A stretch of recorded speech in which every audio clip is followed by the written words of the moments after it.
Salam, hər vaxtınız xeyir. Bugün mən sizə yemək borusunun funksional pozğunluqlarından olan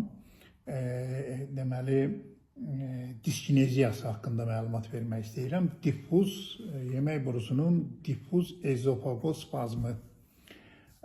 Deməli, bu xəstəlik bildiyimiz kimi funksional mənşəli olub, insan həyatını, xəstə həyatını zəhrimara döndərən bir haldır. Xəstənin psixologiyasına o qədər pis təsir eləyir ki, bəzən hər gün nə səhər bilmir, nə günorta bilmir, nə axşam bilmir. Çox böyük yarımçıqlıq kompleksi yaradan bir xəstəlikdir. Mən əvvəllər də danışmışdım təqribən, müəyyən məlumatlar sizin başa düşəcəyinizdə yemək borusu haqqında məlumat vermişdim ki, bu hardasa 25-30 santimetr uzunluğunda olan böyüklərdən bir orqandır və o əsasən həm girişində deməli yemək borusunun yuxarı sfinkteri var, bir də yemək borusunun aşağı sfinkteri var.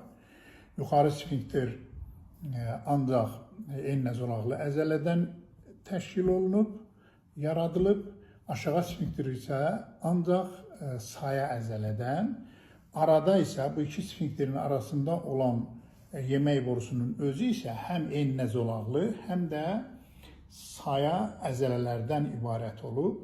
İnervasiyaları da müxtəlifdir. Yemək borusunun yuxarı sfinkter deməli nervus vagusun simpatik inervasiyasının tənzimi altındadır. Yemək borusunun özü, deməli sfinkterlər arası həm simpatik inervasiyanın, həm də intramural inervasiyanın deməli tənzimi altındadır. Qat daxili Auerbach kələfi ilə inervasiya olur. Amma alt sfinkter isə ancaq deməli intramural, yəni avtonom intramural inervasiya altındadır. Ora deməli parasimpatik inervasiyadan deməli vegetativ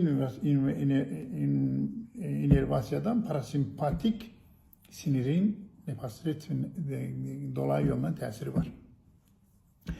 Bu yemək borusunun ezofagospazmı əsasən iki formada olur, klinik forması.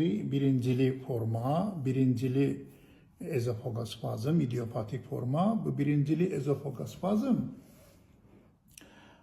ancaq yemək borusunun özünün humoral, avtonom və intramural tənziminin pozulması hesabına olur. Yəni başqa bir ikincili bir xəstəlik təsiri nəticəsində olmur. Yəni orqanik hər hansı bir xəstəliyin təsirində olmur. Amma ikincili forması isə əsasən olur GERD, gastroezofageal reflüksin hesabına. Yemək borusunun özünə, məsələn, mədə bağırsaq xəstəliyi, mədə 12 barmaq bağırsağın xorasında, yarasında, o da yenə deməli arxaya ötürülən, yuxarı ötürülən turşunun zədələnməsi hesabına.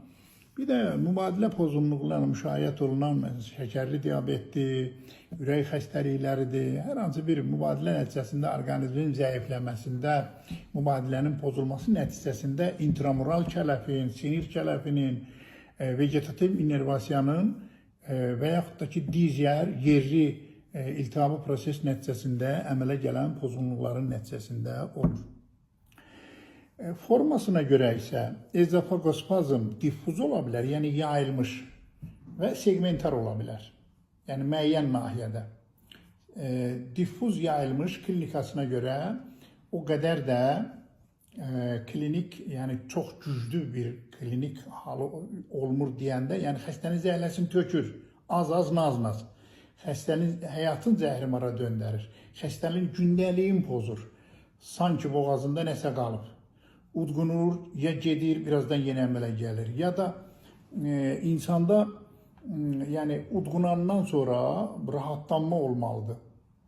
yeyəndən sonra da rahatlanma olmalıdır. İnsan hətta böyük bayra gedəndən sonra o rahatlanma olmalıdır. Yəni əgər rahatlanmırsa, bağırsağında nəsə qalıb. Udğunandan da sonra rahatlanmırsa, hətta ağız suyun udğunanda belə elə bil nəsə ilişdi qaldı burada. Boğazında elə bil nəsə bir yad bir şey qaldı. Belə obrazını belə deyirlər. Koma v gorli, ili kom v gorli, ili simptom globusa, elə bil ki bir şar ilişib qalıb burada. Bu da xəstələrə çox zəhlətökən bir simptomatika verir. Biz nə qədər ki bu orqanın deməli heç bir narahatlığı yoxdur, onun qədrini bilmirik. Necə ki o cümlədən bu elə bir nahiyədir ki ürəklə qonşudur deyil. O ikinci segmentar pozğunluğu deməli simptom şelkunçka birdən elə bir hal yaradır ki elə bil ki lom keçirmişsən yemək borusuna. Yəni o dərəcədə ağrı da infarkta oxşayır, stenokardiya ilə qarışdırmaq olur. Düzdür, stenokardiyada belə şeylər ancaq hərəki yük verəndən sonra olur, yəni fiziki yük görəndən sonra olur. Amma bu sakit vəziyyətdə, udğunanda bir şeylər. Bunların səbəbləri də müxtəlif ola bilər. Yenə deyirəm, psixoemosional faktordan, gastroezofageal reflüksin olmasından, sonra ya aşağıdan mühtəviyyətin yuxarı, turş mühtəviyyətin, kimyəvi maddənin, kürçlatanın yuxarı qalxmasından hər hansı bir iltihab proses nəticəsində bu dediyim hallar, simptomatikalar baş verir. Ya da yuxarıdan aşağı. Yuxarıdan aşağı məsələn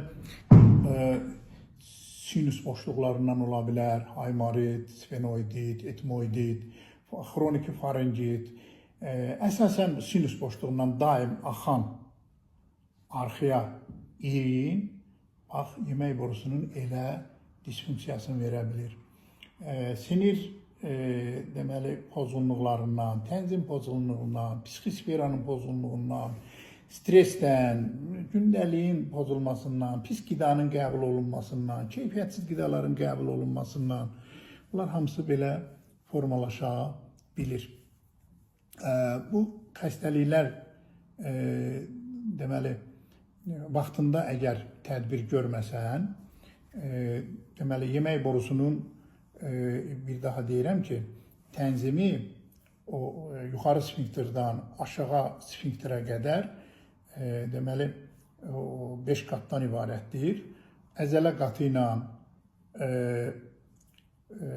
deməli 2 əzələ qatının arasında aortik kələfi var.